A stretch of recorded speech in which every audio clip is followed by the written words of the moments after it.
একটা বছর ঘুরে নতুন একটা বছর আসছে। নতুন একটা বছর আসা মানে নতুন নতুন রেজলিউশন, নতুন প্রতিজ্ঞা। কিন্তু আমরা সবসময় নতুন রেজলিউশনগুলো সপ্তাহখানেক মানার পরই তা বন্ধ করে দিই। তারপর আবার সেই পুরনো অভ্যাস ফিরে আসে।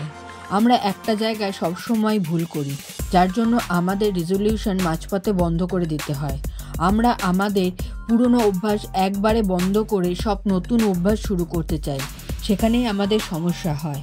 আমরা আস্তে আস্তে যদি রেজলিউশনগুলো মানতে পারি, সেক্ষেত্রে সারা বছর আমরা রেজলিউশন মেনে চলতে পারি।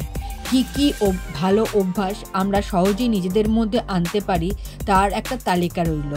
গ্র্যাটিটিউড জার্নাল, এক্ষেত্রে আমরা কৃতজ্ঞতা জানিয়ে ডায়েরি লিখতে পারি। আমাদের কাছে যা আছে তার প্রতি কৃতজ্ঞতা জানিয়ে এই জার্নাল লিখতে পারি।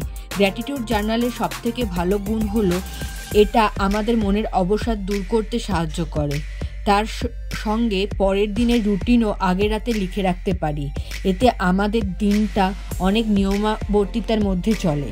ফ্যামিলি টাইম, কেরিয়ার পেছনে ছুটতে ছুটতে আমরা পরিবারকে সময় দিতে ভুলে যাই।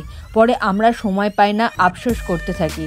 আমরা আমাদের পরিবারকে সময় দিয়েও কেরিয়ার জন্য সময় বার করতে পারি, না হলে আমাদের আফসোস করতে হবে। নিজের জন্য বাজেট তৈরি করা, প্রতি মাসের শুরুতে নিজের খরচের জন্য একটা তালিকা তৈরি করার অভ্যাস অত্যন্ত প্রয়োজন। এর ফলে আমাদের খরচ লিমিটের মধ্যে থাকে।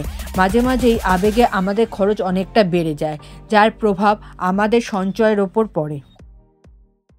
আরও খবরের আপডেট পেতে সাবস্ক্রাইব করুন আমাদের ইউটিউব চ্যানেলটি আর বেল আইকনে ক্লিক করুন নোটিফিকেশনস পেতে।